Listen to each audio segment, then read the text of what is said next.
What is going on, everybody? Welcome to another Three Geeks interview. Justin and I are joined by Anthony Pyatt. Anthony, how you doing, man? It's been a while since Decade Days, a few weeks. I feel great. I'm having a great time. It's let's see. In my time, it's 7 p.m. I have my Nespresso. I feel set to jet. I was about to say that's a dope hip hop cup, by the way. Thank you. I got it at a museum in Atlanta while I was filming Descendants, and they had a whole special exhibit on the history of hip hop. No, not on the history of hip hop. It was the hip hop's impact on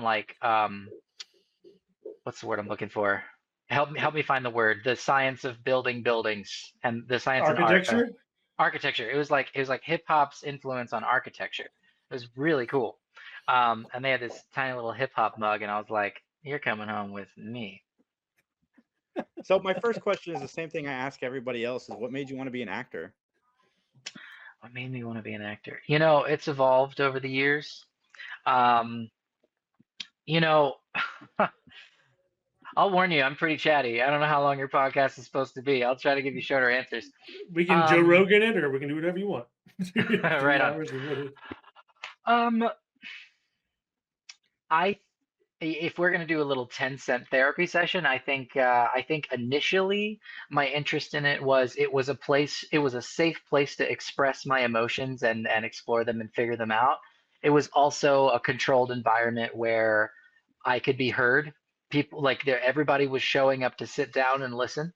I think it took some years of figuring that out, but after I worked that out and got past it, there was the next evolution of the same question of being like, okay, if you don't need that anymore, if you've healed that, what are you doing this for? And I think, as cheesy or cliched of an answer as it is, I think I have an inherent love for it. Um, I I love like problem solving and puzzles and stuff, and there is a problem solving to filmmaking and putting on shows. You have a vision and an idea, and you have raw materials, but this exact production with this exact people, this exact time's never been done before, and we kind of have to start from scratch and figure out how to make it. Um, I like what it serves, like the art of it, the escapism of it. Sometimes it starts conversations, sometimes it rattles cages. Um, or in the case of Descendants, it helps people find their identity. It brings people a lot of joy. Yeah, I mean, if you've ever heard any actor out there be like, if you love anything else, do anything else. Like, this is a tough thing to do. Um, I have plenty of times circled around and be like, how do you feel about this thing, bud? But I really do love it. It lights me up when I do it, and um, I feel the most myself and a sense of belonging when I do it, and I usually find kindred spirits that I can communicate with and connect with, like you guys, like meeting you guys. You know, Yeah. these kinds of connections happen through this work in a unique and magical way that I haven't fully experienced doing anything else. I haven't found anything else that gives me as much fulfillment. When I was doing my research on you and I was watching your Legends of Lake Howell interview, did you? Is that where you started? Was that kind of the forum that you used to break into acting? That was where it really started to get a little serious. Yeah, I'd say um, it evolved through different means over time. Like I was originally going to be military bound when I was like about middle school age. I was going to go to the Navy, and I remember distinctly sitting down to watch Billy Elliot the film with my mom. And the whole crux of that film is, he's in this world where it's like, you're a guy and you're gonna box, and he's like, I love to dance, and I was like, I like to dance too. And I was extremely fortunate to have um, morally and emotionally supportive parents that were like, if this is what you love, you should try it. Um, and that led to auditioning for shows in middle school, and it led to chorus, and it led to local theater and that kind of thing, and it sort of blossomed. Sure. Are you? Is your family fairly creative? Like you mentioned, your parents and being very supportive. Usually, that lends itself to maybe being more creative or being more. You know what I mean? Like I I don't know. Does that make sense? You know, yes and no. It does run in our genes, and I'll actually show you. I'm really proud of this. So my sister is a welder. She's super Dope. awesome. And she made me one of the first things she made when she got into welding is this Oh, that's die fun. made Yeah. out of metal. She's a fantastic welder. She's about to, I think, become an instructor at the same school she learned at. But yeah, even though she's been more of like a industrial type of person, she still has a flair for the arts. She still has a flair for like painting and sewing and making things for Christmas. And um, both of my parents have been in their own rights passionate storytellers. Um, my mom has always had a beautiful singing voice. Performing in front of people is not really her bag, but it's there. Um, I don't know if this counts for anything, but I'm fairly certain I'm related to Marilyn Monroe on my mom's side. I That's for a say lot. fairly, That's some strong blood, man. I say fairly certain because I have yet to do the whole like 23andMe thing or whatever. But allegedly on my mom's side, my grandparents I think are Edward and Jean Baker from Lynn County, Missouri, related to Norma Jean Baker of Lynn County, Missouri. Um, and there are facial features that are run in. My sister looks like her. My aunt looks like her. The middle name Jean runs in the family. My sister's middle name is Jean. Um, uh, and my dad actually passed away last summer while I was on set. One of my most recent projects that has yet to come out. But he was also a super passionate storyteller, and um, was incredibly moved through music. And yeah, it's all there, I'd say. And I'm the only person that I think has like turned it into a full-blown craft and career, but Sure. it definitely Sure. runs in the blood. Well, I'm I sorry to hear appreciate you that. asking that. Yeah, Yeah, me too. of course. Yeah. So, how'd you Um, get the role in When I'm With You? What was that process like? Because that was one of the first things that you did on screen. You guys really did your research. I appreciate this. When I'm with you, I thank you for asking that question because it's a perfect tie-in to where I come from. Um, so I was born and raised in Orlando, Florida, and even now I live not too far around the corner from Dr. Phillips High School, which is where DJ Khaled went to high school, Joey Fatone, and my extremely talented actor, director, producer friend, Adrienne Lovett Filio. She's Acevedo. She's in a slew of things. She's an awesome actress. You should look her up. She's in Better Call Saul and The Penguin and a bunch of stuff.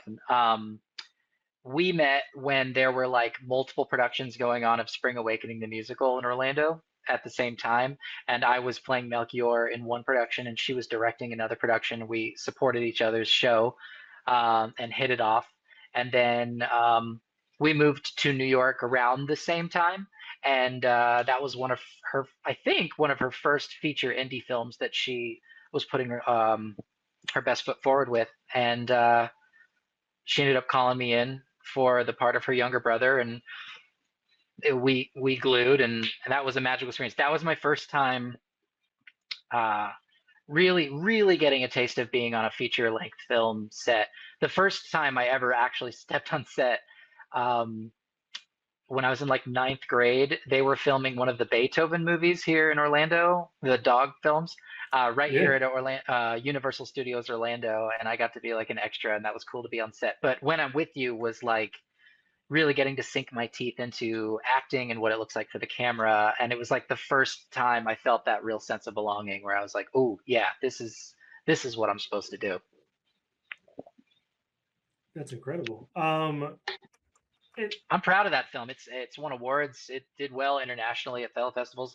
I think it's on Amazon Prime right now.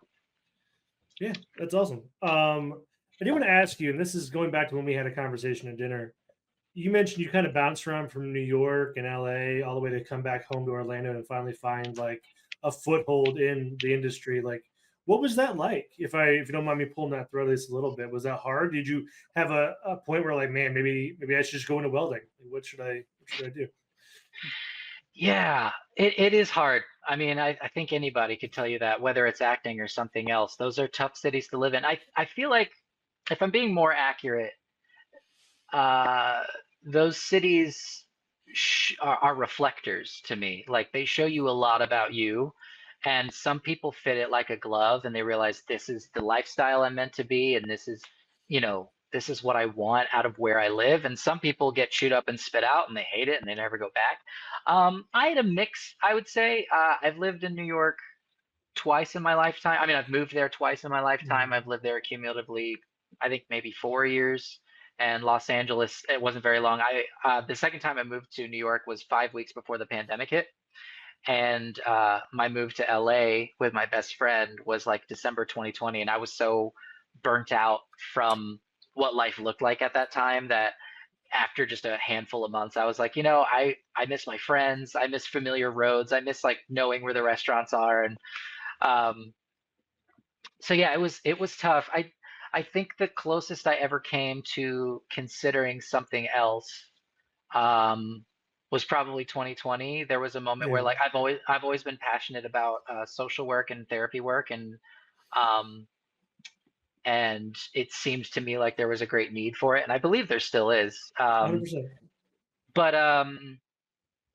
at the same time, I had to get pretty real about the fact that one, it takes a special toolkit to do that kind of work effectively, and you can with proper training. But I think I got real with myself where I was like, I don't know that I would be as effective in that work as I would like to be, and I think what I would like to contribute in my life is much more effective in what I do best and what fulfills me as well, doing this acting thing.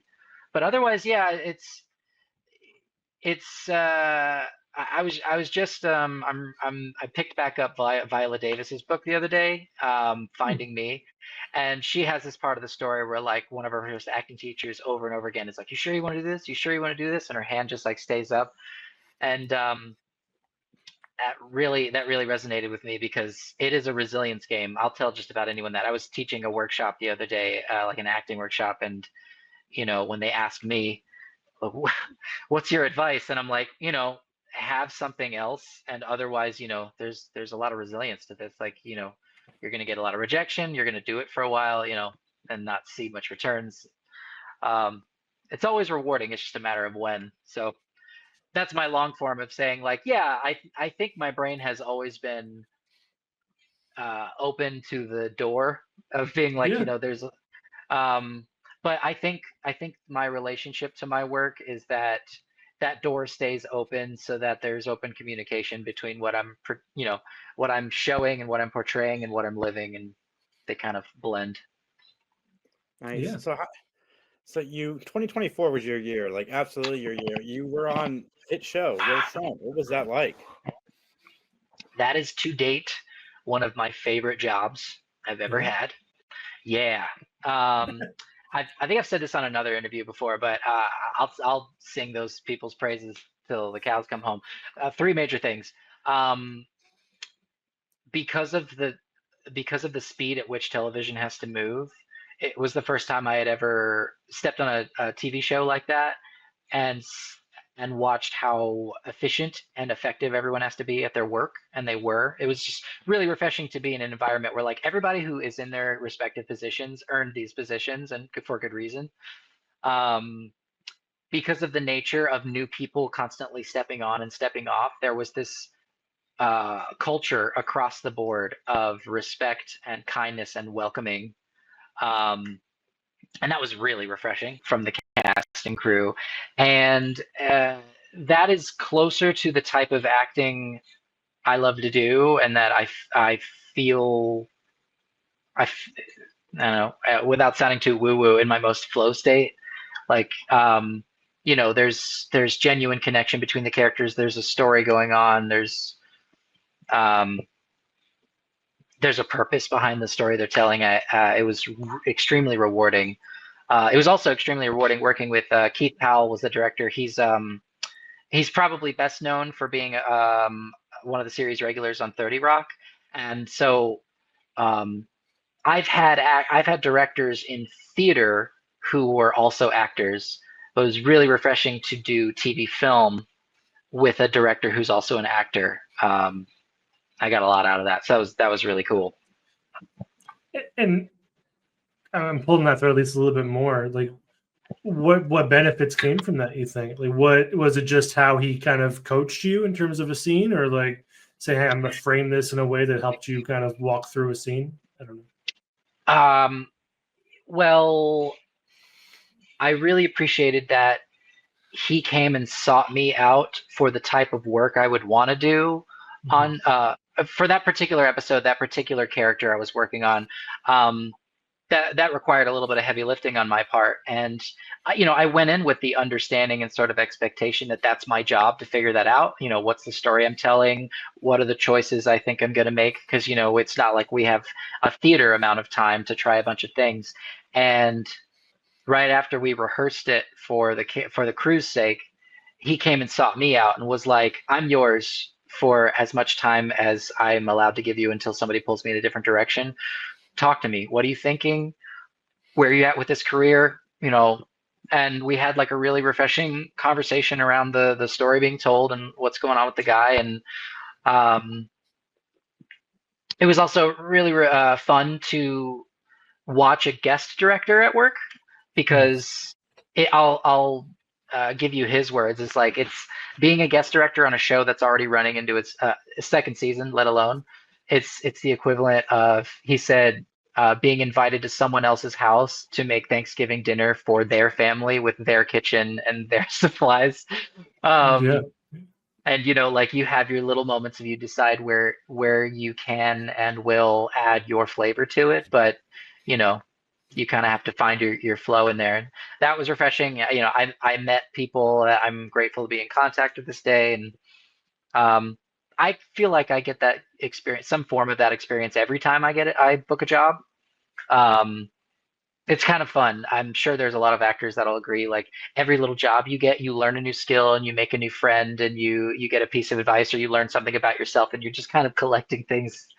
Your resume becomes your like Batman tool belt. Yeah. I've always wondered this, and this is a total tangent, not related to your career at all. But I've always wondered, like, if an actor has a very robust career, how many skills do they have of just generic things they had to learn on set? Like, hey, I got my pilot's license for this thing. Hey, I got my scuba certification for this movie back in 1980. You know what I mean? Like, just a random, like, eclectic combination of things. And I was like, man, that kind of a cool life to live. I feel like I saw a couple of interviews like that. My algorithm, has a hefty amount of like actors I appreciate and directors I appreciate and their interviews and stuff. And I think I've seen a number of interviews where they talk about like, oh, I can still do that, or oh, that's been a part of me my whole life, or people that are like, yeah, I hyperfixated on that for the project and I got really good at it, and now I've brain dumped it and I couldn't do it for you now. Like, some random skills I have acquired from different shows that I don't know whether or not I could do nowadays. I think I could to some degree, but like, I did an immersive production of A Clockwork Orange where I had to get adept at butterfly knife tricks. I did a stage play where it was a family of card sharks, and I was the narrator, and I had to get really good at shuffling freehand and poker chip tricks. And there was an off Broadway show I did where I played like an illustrator of a comic book, and I became like, I became the superhero that I inked, and so I had to learn a ton about that line of work and the history of comic books and stuff like that. So those are the kind of things you like take with you, and things start falling out of your hands the more laundry you're trying to carry from the machine to your bed. But yeah, some of them stick and stay, some of them don't. It's funny you mentioned the pilot thing, because I've always wanted to get my pilot's license. And one thing I admired a lot about Peter Lindell, who was in Descendants with me, he at the time of filming, he was 19 years old and he already had his commercial pilot's license. That's a lot of hours. Holy cow. That is a lot of hours. Yeah. And it was just like a reminder and a revitalization of like, yeah, that is something a person can do, and I would love to do that. And because I also have like pilots in my bloodline on my dad's side and my mom's side. And when you and I met, Justin, at Decade Days, one of the things I got lucky enough to do was their flight simulator, which we high-fived. You going out and me going in. And that's the first time I've ever done a flight simulator that in depth, where I was literally being taught how to use the instrumentation, and it lit the fire again. So whether or not that's attached to a role or not, it's probably something I'm going to be learning here soon. I sure hope so. It'll be a lot of fun.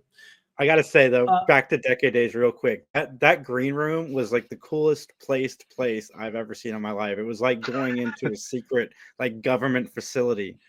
It was awesome. It was. eight 8 miles away, but it was super dope. It was very, very Yeah. cool. It did feel like a super secret experience. It wasn't like a blank hallway with paper arrows and being like, your green room this way. It's like, all right, you're gonna go to the glow in the dark place. You're gonna hang a left. You don't even see that the hallway's there until you're right up on it. And then whoa, it's a bright room full of snacks and famous people. Yeah, that was wild. That was wild. That'll be a core memory for sure.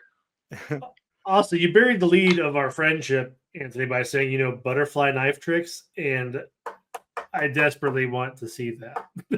Just The butter, if I had it with me, I still have the prop somewhere in a box somewhere. It's okay.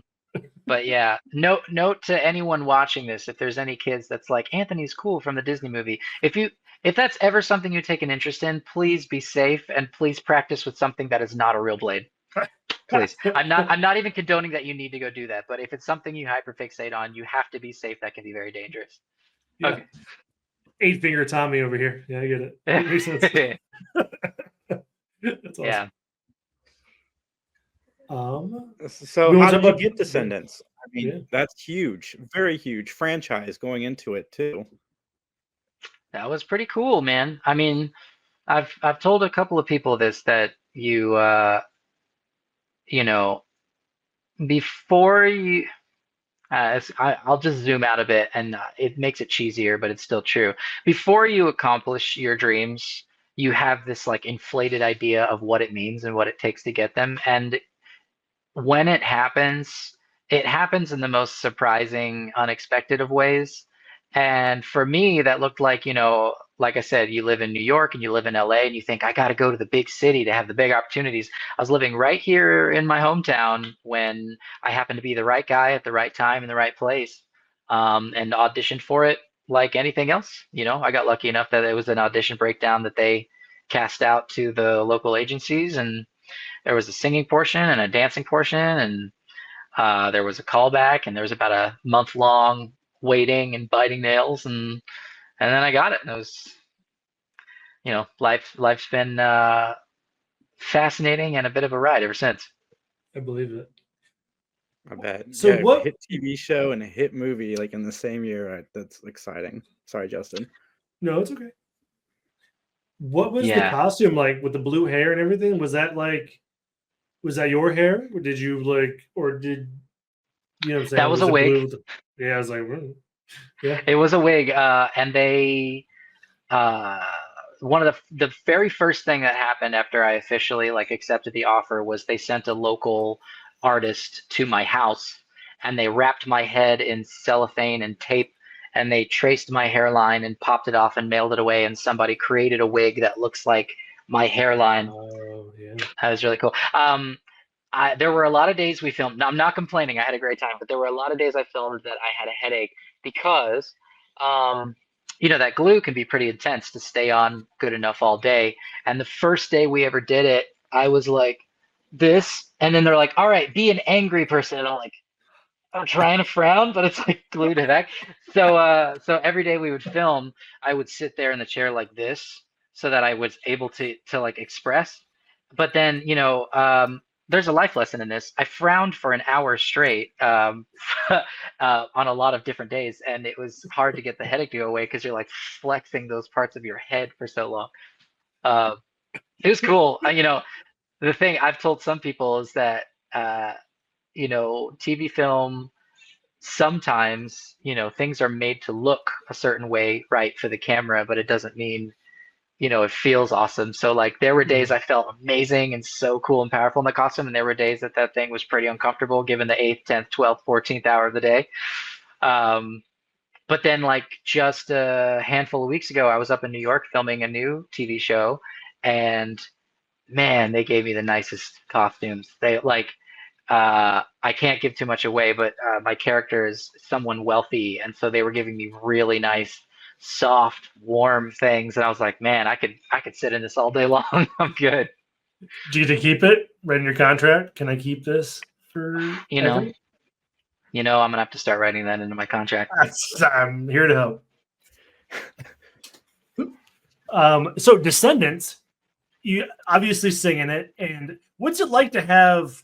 I'll look at your Spotify. You have like 300,000 monthly listeners. Like, isn't that pretty dope? Like, you have like 2 songs of your name. It's like, all right, everyone's listening to my thing. It's pretty cool. Yeah, it's a bit like riding Disney's coattails, but I mean, Whatever. they've got enough love to spread around, and there's so many actors out there with talent, that have a passion about this thing that would love a shot at something, and the luck is just never lost on me that getting to be a part of such a massively important franchise. That you saying those words to me still does not like fully compute in my brain. I'm like, yeah, sure.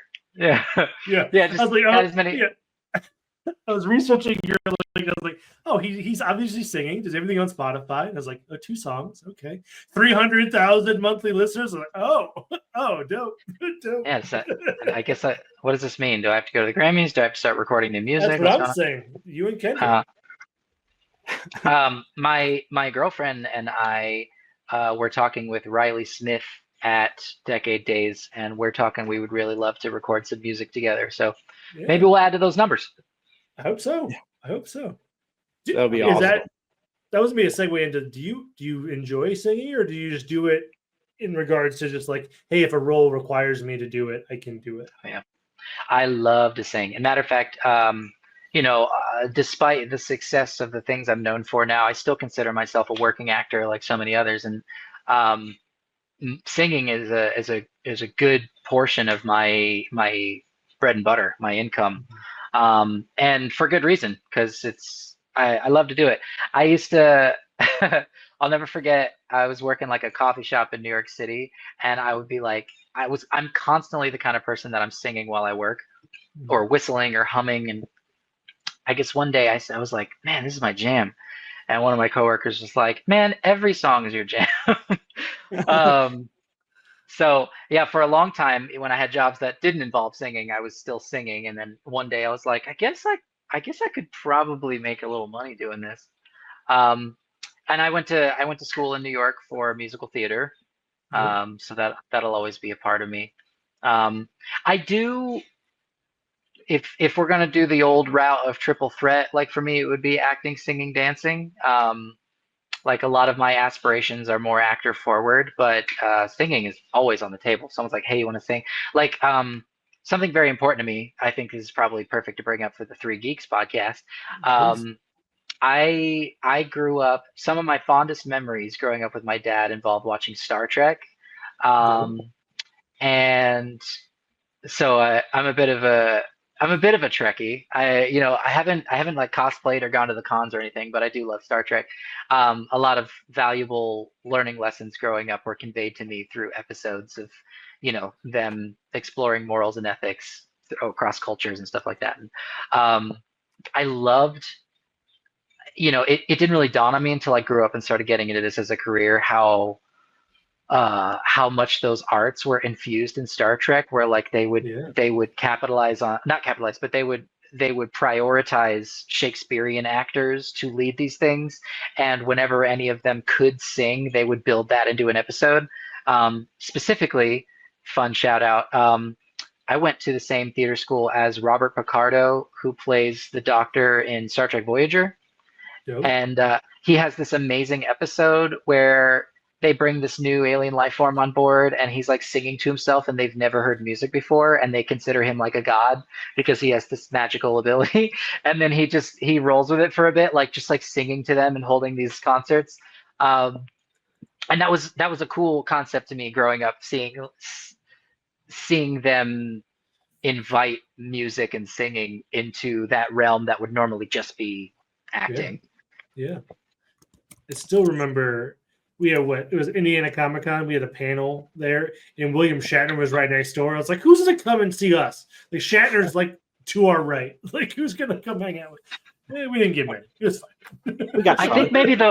I think maybe the worst photo I've ever taken in my life was I did once upon a time pay for one of those special personal photo op moments with William Shatner at a convention. I think it was at the New York Comic-Con. and somehow his schedule got mixed up, and he got brought away to lunch. And they were like, no, there's still people in line, and we were the people. And he was like, and like, I'm sure he was just having a long day. So like, he was very cordial. He came back, he took the photo with us, and it was just the most awkward thing ever. But I mean, I feel like a lot of us relate to, sometimes we have those special moments and the photo turns out awkward, but we're still grateful to have it anyway. Yeah.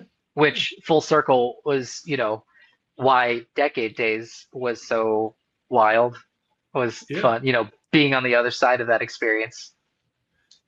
How was it? It was your first con. Like, I mean, we don't have to talk about it too much, but like, how did you have a great time? I mean, you were able to have some time to reflect. How was it? Yeah.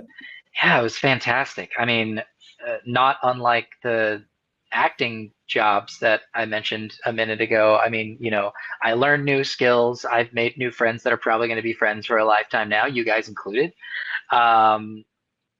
Yeah, it was invaluable. I mean, it was still crazy to me. It's still crazy to me that I was in a panel on the same couch as Raviv Ullman from Phil of the Future and Sam Horgan from Brink and JP Manu from Phil of the Future and Brandon Baker from Johnny Tsunami. Like, they're like, and you, and I'm like, what? You're like, sure, yeah, we're all people. We all put our shoes on one sock at a time. Yeah, it was extremely cool. I'm looking forward to doing more stuff like that, just for the experience of it. And all the fans I met were incredibly kind and thrilled. I pursuing what I pursue, I've always gotten a kick out of making the human connection. Like somebody said to me once, like, nowadays, actors and singers, famous people like that are kind of like our version of gods, of like Roman and Greek gods kind of thing. And, the more of them you meet and speak to and have a real human interaction with, the more the veil comes down a little bit and you're like, oh, it's a person. You just have a really cool job I've heard of. And, now I'm on the other side of that. Like the first time I was ever recognized in public, somebody was like, "Oh my gosh, you're the guy that's Hades," and I was like, "No, like no, I'm not famous. I just I like it's cool. I live nearby. Like it's yeah." He was like, "Can we get a photo?" I was like, "Yeah, of course we get a photo. Like awesome. I'm glad you meeting me is making your day. That's really humbling." And he left, and my friend was like, "You understand? To him, you are famous," and I was like. It's like that Zach Galifianakis gif of like doing the math in your head. You're like, no, wait, no. Yeah. In terms of where I'm at on my scale of anonymity, like I'm not like an A-lister, but it's still fascinating to taste a little bit of it. And, for any one of us who have lived these normal lives, consuming these shows and these movies and these songs that we love, to just get to like peek behind like what it's like on the other side of that, it's been a ride. It's been really cool, and I'm fascinated to see where it goes next. Well, I've got 4 Destiny's Child. I just realized that pun. Anyway, they submitted 4 questions. Nala wants to know if, I don't even know if you can answer this, are there any new characters coming in the next Descendants film? That I don't know, but I'll give you the short answer is that like everything I do know is everything you can find out online. And there are currently links out there that give you like a vague log line as to what the next film will entail and where it's going to be filming and when and who the director is. Nice. And then 3 more. Any other movies coming out soon? Do you have anything else coming out soon? Me? Mm-hmm. I have a few things on the horizon I'm excited about. I have 2 television series that will likely be seeing the light of day this year. One, I think, if my math is correct, in a couple months or less. Another one, I have no idea. And then I have a couple of film projects, some passion projects that I'm pretty excited about. I've been asked to step on board for that are in pre-production right now that I'm pretty excited about. I don't know. They haven't said not to talk about it, but they haven't. I haven't gotten permission for them to It looks like broadcast it. you're in So trouble. yeah, So I'll check with them and find out. that was from Oakley, and Nala also wants to know do you have any of the outfits or anything from set that you might have kept? Did I keep anything? Don't incriminate yourself. Well, I think for continuity's sake and for whatever happens in the future, I think they have to hold on to a lot of those things. They give you when you film, you get those director's chairs that'll have like your character name on it, and it'll have like the title of the film on the back. And when you wrap the film, they give you that. So I have a lot of souvenirs from that time. Nothing in the form of a costume piece, though. I listened to the Boy Meets World podcast, and they were talking about how Disney has like a vault of all the clothes that they wore during the show, and it's all cataloged for in case it's ever needed to be brought out again. But and then Oakley has one final question, and what's your favorite snack, fruit, or candy? Ooh. Here's the foodie. I'm not.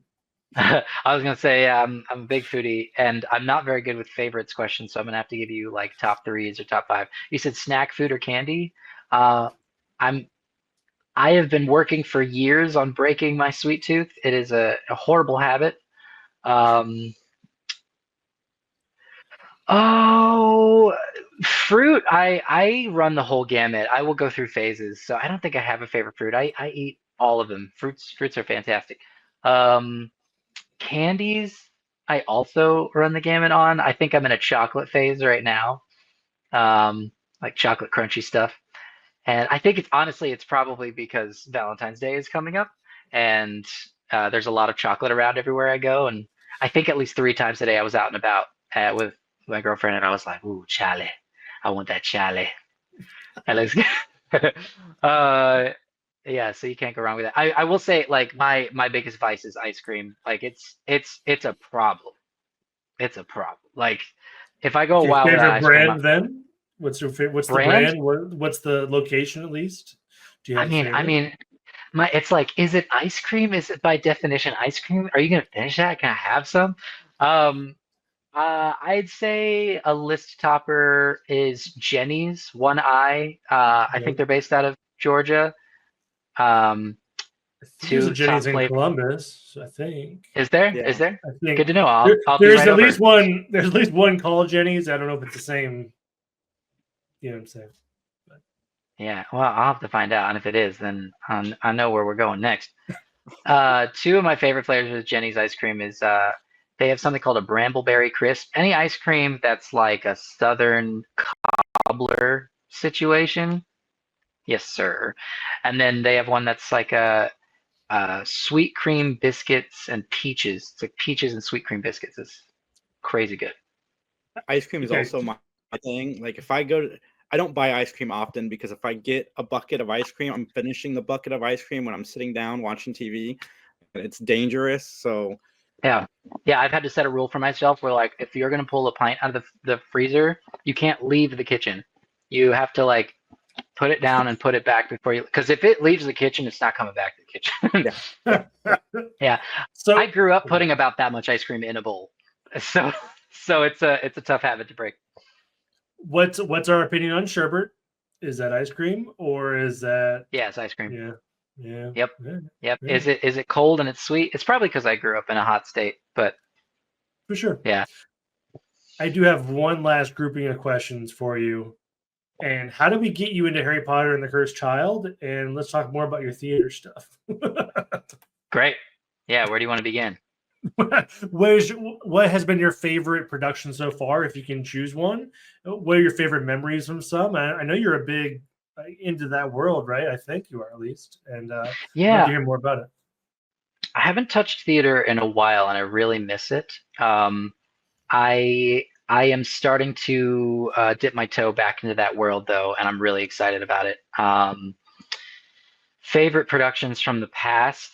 I'm really proud of. I was in a production of Newsies, and I played Jack Kelly back in 2017, and nice. It broke records, and we won awards, and we became a family. We worked really hard on that show. I really believed in the message of the show too. So that one will always be special in my heart. I'm big into Shakespeare, and I really miss it. I haven't touched it in a long time. Um, I dabbled with Hamlet when I was like 19, and I would really love to open that back up now that I have more life experience and acting experience under my belt. Um, yeah, yeah, or anything I've ever done that involves multiple characters in one production. I have a lot of fun with that. Um, like I did one show that made a couple of friends for life. I was really proud of. It's a play called Hand to God. I played Jason Tyrone. Jason is like the son of a youth minister, and Tyrone is his hand puppet. And the question of the play is whether or not the puppet is possessed by something. Um, but there's also like narratives of like it's a dark comedy, but there's narratives of like grief and stuff in there. It's a really great play. So, Uh, yes, sir. Go ahead, sorry. there were like a lot of questions about theater. What can I give you next? Oh no, I think you nailed most of it. It was more of just trying to get you in for Harry Potter and the Cursed Child. I know that's it's a bucket list item for you. It's like, what kind of sales pitch can we I do? I can tell you that slowly but surely we are tapping on that door as we speak. Um, Good. and I speak about that. I appreciate you. I appreciate you remembering that. Um, I am chasing after it like it's the last bus of the night and I'm throwing my shoe at it, but I also respect that the production needs to maintain its quality. And at the end of the day, if I end up not being the right person for that show, I respect that. Um, but I'm giving it my full shot. And if I get a chance to be a part of it, I'll be very honored, and I will take a full swing at it. I would love to just see how it functions, and I would love to go toe to toe with some of those actors involved with the productions. They're very talented, um, and the creative team as well. Um, Awesome. but yeah, Not to, casting is very kind and communicative and patient as well. So I've been a lot of emails from yourself. Pretty dope. So I gotta ask before you go: is there a way that I can watch your Newsies? Because Newsies is my favorite Disney movie. there isn't. There Oh, isn't. There was, I that guess, sucks. rights to it. Yeah, I can't even watch it. Yeah. Um, I think there might be like promos still available, like old promos still available somewhere in the depths of online. But it doesn't really give you a grasp on how the production was. Um, but a lot of those people from that production have gone on to do amazing things. Our guy who played Pulitzer, Ralph Prentice Daniel, very talented individual. He's been on at least 2 or 3 national tours since, and sometimes you meet and work with people, and you're like, cool, can't wait to watch you just take off like a star. Um, I'm chasing right next to him, so. Awesome. Awesome, man. Where can everybody find you online? My social media handles are Pyatt Forward. My last name is Pyatt, like the Hyatt Hotel, but with a P, and it's Pyatt Forward, like Pay It Forward. And oh yeah, don't believe everything IMDb tells you. Yeah, your birthday is wrong on there. That's what Destiny told sure us is. before the show. Yeah, no, I'll tell this story on every platform that's given to me because they were so rude. Uh, where they are the leading source of quote unquote factual information for the film industry, and a lot of people do go to them for their source of information. But it's extremely difficult to control your own information, and somehow my name and birthday got hacked, but I can't change it unless I mail them my passport to Seattle. What? And like, yeah, I emailed them. I was like, hey, this is incorrect. Can we fix this? And they were like, we believe it is correct. And if you want to prove us wrong, you have to send us a copy of your passport. I was like, okay, cool. I got verified by Google like yesterday. It took me an hour and like a selfie with my license, but sure, I'll mail you my passport. Um, it was one of those things where like I'm 31 now and they changed my age to 33, which in the grand scheme of life doesn't matter. I love being in my 30s. I can't wait to be 33. I love being 31. but a lot of kids and teens that are the demographic for enjoying Descendants, it's a newer concept to them. That in Hollywood, sometimes people in their 20s and 30s play teenagers, and they were losing their minds. They were like, his forehead wrinkles when he smiles. He's old. I was like, yeah, what are you gonna do? Pearly cheek. I just have Saved by the Bell play in the background. Be like, listen, y'all, let's remember where we came from. It's fascinating to me. It's funny. It reminds me, and this is a tangent. We were interviewing a lady that was on The Mandalorian, and I forget her name offhand. But like half her stuff we were interviewing her for wasn't right. It was just like, "Hey, were you in this?" She's like, "No." "Were you in this?" "No." I was like, well, I don't know how to get to know what you actually are in then, man. Like, I don't know. Let me choose my next words carefully. Please. The internet is a bit of a wild, wild west, no matter where, no matter what you believe or where you're at in the world. And it's incredibly difficult to have full control over all the information out there, especially anything about yourself. And so, it's not like, the Cinderella story people expect about, like, if you become famous, or it's like, and then you made a bunch of money and you moved away to the big city, and then you got online and filled out your profile of all of your exact information, and everybody always goes to that. It's like, I don't really know where half of the sources online got any information about me, once things started generating with Disney. But regardless of the topic of conversation, you just always want to cite your sources and probably double and triple check other sources. But yeah, my birthday is July 6th. I'm a Cancer. To anyone who, I was born in 1993. I'm I was like, proudly what a year? 90s baby. 93. Yeah. Yeah, and I'm proud. I'm proud of it. Grew up watching stuff like Courage the Cowardly Dog. Excellent TV show. I just watched a recap of Ed, and Eddie. Pretty dope. Yes, the Ed and Eddie was probably my number one. Always looking for those what was it, Jawbreakers? Always looking for the Jawbreakers. Oh, that made their cheeks like this big. I'll be real with you. I actually bought this shirt today. I just stumbled upon the shirt. I was like, I love this shirt. And they did have an edit. They had an Ed and Eddie shirt that was really cool. But the color wasn't for me. But yeah, they're out there. If you love the show, rep it. they're out there. That's awesome. Nice. Well, thank you so much, everybody. I'm doing sales pitches for Hollister. Everybody, check Anthony out on social media. Go to 3geekspodcast.com. You can find everything for us there. And like, comment, subscribe. We'll talk to you soon. See you. Bye-bye.